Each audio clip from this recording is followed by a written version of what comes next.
Please subscribe and share SWA News.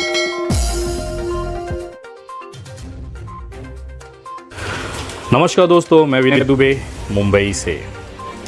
किस तरह से भारतीय जनता पार्टी राजनीतिक स्तर पर इतना नीचे गिरकर सत्ता हासिल करने के लिए आतुर है, उसका कुछ सबूत अगले कुछ मिनटों में आप इस वीडियो में देखने वाले हैं। भारतीय जनता पार्टी के नेता लगातार इस चीज़ को नकार रहे हैं, मना कर रहे हैं कि ये जो शिवसेना के जो 40 विधायक तोड़े गए हैं उसमें भारतीय जनता पार्टी का कोई हाथ है। जबकि कुछ सबूत ऐसे मैं आप लोगों को दिखाना चाहता हूं जो ये पूरी तरह से क्लियर रखता है कि महाराष्ट्र में भाजपा ने ऑपरेशन लोटस एकनाथ शिंदे के माध्यम से खेला है और उसका नतीजा आप लोगों के सामने है। विधान परिषद के चुनाव होते हैं, मतदान होने के बाद विधायकों ने रिजल्ट तक नहीं देखे, उससे पहले एकनाथ शिंदे जी कुछ विधायकों को लेकर सूरत की तरफ निकल जाते हैं। भारतीय जनता पार्टी के गुजरात प्रदेश अध्यक्ष वहां पर ली मेरिडियन की पूरी होटल बुक करके रखते हैं। उन्हें कैसे पता चलता है कि एकनाथ शिंदे जी शिवसेना से नाराज हैं? उन्हें कैसे पता चलता है कि वो अपने नाराज विधायकों के साथ गुजरात ही आने वाले हैं? उन्हें कैसे पता चलता है कि मुझे ली मेरिडियन होटल पूरा बुक करके रखना है और पूरा वहाँ के जो कमिश्नर और पुलिस की जो बंदोबस्त है उसे एकदम चाक चौबंद रखना है? उन्हें कैसे पता चलता है कि हमें गुजरात और महाराष्ट्र बॉर्डर पर एकनाथ शिंदे जी के पूरे काफिले को कवर करते हुए होटल ले आना है? पूरे देश ने देखा कि रात को गुजरात बॉर्डर क्रॉस करने के बाद से सूरत के होटल ली मेरिडियन में किस तरह से पुलिस ने छावनी बना दिया था। ये बिना भाजपा के मदद के हो ही नहीं सकता है। एकनाथ शिंदे जी अगर नाराज थे तो महाराष्ट्र के किसी भी होटल में जाकर वो रूठ सकते थे, बैठ सकते थे। अपने सारे विधायकों को महाराष्ट्र में, मुंबई में इतने बड़े बड़े होटल हैं, कहीं पर भी जमा करके रख सकते थे। उन्होंने भाजपा शासित राज्य ही क्यों चुना? दूसरा बड़ा सवाल ये था कि अगर वो नाराज थे, उन्हें अपनी बात उद्धव जी के सामने रखनी थी, तो वो उस बात को वहाँ पर रख सकते थे, अपनी नाराज़गी रख सकते थे। लेकिन उन्होंने भारतीय जनता पार्टी के साथ सरकार बनाने के लिए ही क्यों बार बार मांग करते हुए दिखाई दिए?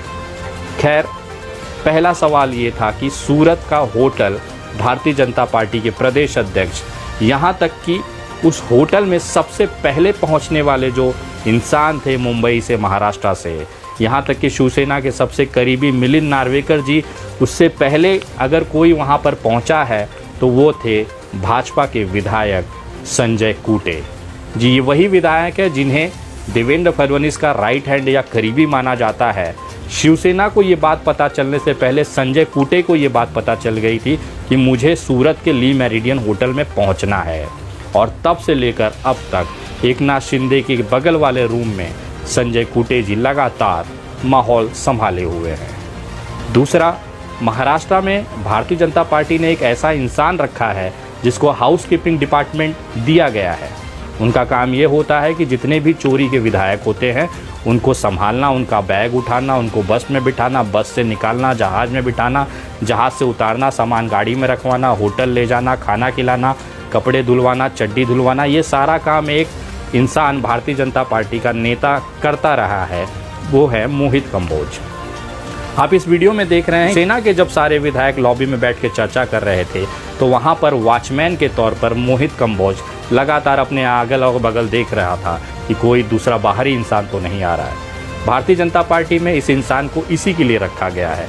जब भी कहीं से विधायक चोरी करना होता है तो एक सीसीटीवी या हाउस कीपिंग के तौर पर मोहित कंबोज को वहाँ भेज दिया जाता है।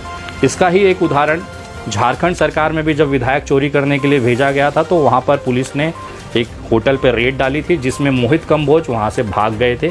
उनके ऊपर एक झारखंड में भी पुलिस इसी तरह का है, विधायक भगाने, तोड़ने फोड़ने के लिए हाउस कीपिंग विभाग की तरफ से उनको रखा गया है। तो ये महाशय भी वहाँ पर देखे गए। दूसरा, अगर ये शिवसेना का आंतरिक मामला था तो संजय कूटे, मोहित कंबोज, बीजेपी का होटल का बुकिंग, हवाई जहाज़ का खर्चा, गुवाहाटी का होटल का करीबन 1,45,00,000 रुपया, 7 दिन के लिए होटल बुक किया गया, होटल का खर्चा भारतीय जनता पार्टी क्यों उठा रही है? देवेंद्र फडणवीस जी हमेशा कहते आए हैं कि बाला साहब ठाकरे के बताए ही हिंदुत्व को बगल में कर आपने सत्ता हासिल की है। यही सेम सेंटेंस एकनाथ शिंदे जी भी कह रहे हैं।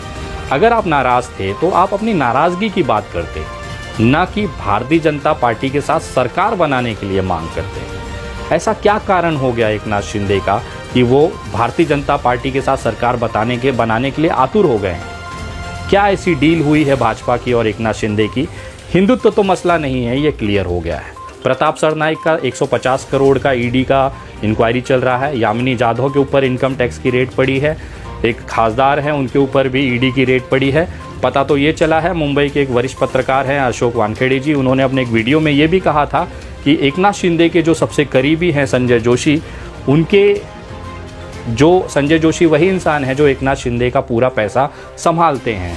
10 दिन पहले चुनाव के दौरान एकनाथ शिंदे के जो ये पैसा संभालने वाले संजय जोशी है, इनके ऊपर ईडी की नोटिस आती है। उसके बाद से पूरा माहौल बदल जाता है। अचानक से इस नोटिस के बाद एकनाथ शिंदे का हिंदुत्व जाग जाता है। हिंदुत्व तो अब्दुल सत्तार का भी जाग गया, जो इस समय गुवाहाटी में बैठा है। अपना इस्लाम, अपना धर्म सब छोड़ छाड़ के उनके अंदर हिंदुत्व का कीड़ा ऐसा जाग गया है कि वो भी एकनाथ शिंदे के पीछे पीछे जाकर हिंदुत्व हिंदुत्व चिल्ला रहे हैं। खैर, ये सब दिखाने की बातें होती हैं। 150 करोड़ ईडी इनकम टैक्स की रेड, अपने कमाए हुए काले पैसों को बचाने के लिए भारतीय जनता पार्टी ही एक ऐसा वॉशिंग मशीन है जिसमें आप भ्रष्टाचारी बन के जाइए और वहाँ से सफ़ेद कॉलर बन के बाहर निकलिए। तो ये देश ने दिखाया, ये आज आपका पहला एक्सपेरिमेंट नहीं है, बहुत समय से होता आया है। ये ऑपरेशन लोटस के कुछ सबूत हैं कि मुंबई से गाड़ी का डीजल का खर्चा से लेके होटल का ऐशो आराम, यहाँ तक कि विधायक के ऊपर भ्रष्टाचार के जो 100, 150, 200, 500 करोड़ के आरोप लगे, वो सारा मैनेज हो जाएगा। मैं दावे के साथ इस वीडियो के माध्यम से आपको बताना चाहता हूँ कि जैसे भी एकनाथ शिंदे गुट और भारतीय जनता पार्टी सरकार बना लेती है, उसके बाद ये ईडी के जो जितने भी काले पैसे का या भ्रष्टाचार का आरोप है, ये सारे उसमें से बाइज्जत बरी हो जाएंगे। ये कहीं ना कहीं दिखाएगा कि ये जो डील है, अपने ऊपर जो इंक्वायरी है उसे ख़त्म कराने और अकूत संपत्ति भारतीय जनता पार्टी के साथ सत्ता बनाकर कमाने की ये पूरी रणनीति इन 40 विधायकों ने की है। लेकिन एक पहलू ये भी है कि जिसने भी शिवसेना के साथ गद्दारी करके बाहर निकले, बंडखोरी की है, उनका इतिहास आप लोगों को जानना बहुत ज़रूरी है। सबसे पहला जो बंडखोरी या शिवसेना से बाहर निकलने वाले नेता थे, वो थे छगन भुजबल। 1990 के आसपास उन्होंने शिवसेना छोड़ी थी। वो मुंबई के मझगांव से लगातार जीतते आते थे। आज हालात ये हैं कि उन्हें मुंबई से बाहर निकल के नासिक में अपनी विधानसभा बनानी पड़ी, मजबूर होना पड़ा, वहाँ पर लड़ना पड़ा और जीत का मार्जिन बहुत कम हो गया। दूसरे सबसे बड़ी जो फूट कहा जाता था वो नारायण राणे की थी। आज आप सभी उनकी स्थिति जानते हैं। पिछला चुनाव जो बांद्रा पूर्व में था वो तक जीत नहीं पाए, जो मार्जिन था बहुत ज़्यादा था हारने का। आज हालात ये हैं कि भारतीय जनता पार्टी के उनको उठाकर बैक डोर से राज्यसभा पहुंचाकर मंत्री बनाया गया। चुनाव जीतने की स्थिति में वो नहीं है। तीसरा जो सबसे बड़ा इस महाराष्ट्र का सबसे बड़ा जो विभाजन हुआ शिवसेना का, वो राज ठाकरे के जैसे हुआ। आज राज ठाकरे जी की महाराष्ट्र नवनिर्माण सेना की हालत क्या है आप सभी जानते हैं। एक विधायक हैं, कुछ नगर सेवक हैं। वही कुछ ऐसा हालत जिसने भी शिवसेना से बाहर निकलने की कोशिश की, उनका यही हालत हुआ है। आज आने वाला भविष्य इन 40 विधायकों का क्या होगा वो तो वक्त ही बताएगा। लेकिन इतिहास ये रहा है कि जब जब शिवसेना से ये नेता टूटे हैं, जनता ने उन्हें नकारा है। क्योंकि ये जो जनता है, ये वोट शिवसेना के सिंबल को, धनुष बाण के हिंदू हृदय सम्राट बाला साहब ठाकरे के उम्मीदवार को देती है, न कि इंसान को। कैंडिडेट कोई भी हो, लेकिन जीतती शिवसेना है वहाँ से।